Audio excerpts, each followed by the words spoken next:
లారీలు, టిప్పర్లు. ఆ, lorry association president Nellore జిల్లా. ఓకే. ఒకప్పుడు, ఇప్పుడు మొన్నదాకా టిప్పర్లు ఉన్నాయి. ఉమ్, ఇప్పుడు జేసీపీలు, ఈ కన్స్ట్రక్షన్ దాంట్లో ఉన్నారు. ఓకే. వర్క్ తగ్గించుకుంటున్నారు, ఏజ్ పెరుగుతుంది కదా. ఇప్పుడు కదా, అప్పుడు మీరు చదువుకునే టైంలో అప్పుడు లారీలు ఆ, ఒక 20-25 లారీలు ఖాళీ ఉన్నాయి. దొరికినప్పుడు ఖచ్చితంగా సినిమా చూడటం అనేది ఆ, ఆయన సినిమా కంపల్సరీ ఫస్ట్ డే సినిమాకి వెళ్ళిపోయేవాళ్ళు. మార్నింగ్ రిలీజ్ అయినప్పుడు. మేము కూడా స్కూల్లో ఉన్నప్పుడు, ఇప్పుడు November 1 మ్యారేజ్ డే మా అమ్మ నాన్నది. ఆ టైంలో కూడా స్కూల్కి వచ్చి ఎవరికో బాగాలేదని చెప్పేసి మమ్మల్ని బయటికి తీసుకెళ్ళి శివమని ఆ సినిమాలకు తీసుకెళ్ళాడు. సూపర్. ఆ టైపు.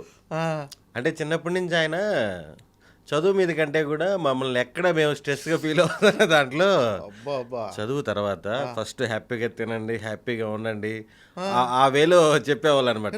అసలు ఎవరు ఉండరు భయ్యాలా. లేదు, మాకు ఇప్పుడు కామెడీగా ఏదో కూడా అనేవాళ్ళు. ఇప్పుడు ఏంటి, పిల్లల్ని చదువు చదువు చదువు అని స్ట్రెస్ చేసేవాళ్ళే తప్ప ఆ, ఆ. చాలా మంది, మోస్ట్ ఆఫ్ ద పేరెంట్స్, అరే నీ భవిష్యత్తు బాగుండాలంటే నువ్వు చదువుకోవాలరా, ఆ. ఇప్పుడు నువ్వు కష్టపడితే తర్వాత సుఖపడతావు, ఇలాంటివన్నీ చెప్పి మోస్ట్లీ వాళ్ళు చదువు మీదనే ఎక్కువ, అంటే వాళ్ళకి పెట్టాల్సిన ఫుడ్ పెడతారు అన్నీ చూసి, కానీ అరే చదువు తర్వాత రా, ముందు ప్రశాంతంగా ఉండు, సినిమా చూడు, తిను అని ఇలా ఎంకరేజ్ చేసేవాళ్ళు చాలా అవును. తక్కువ. అప్పుడు మీకు కామెడీగా ఒకటి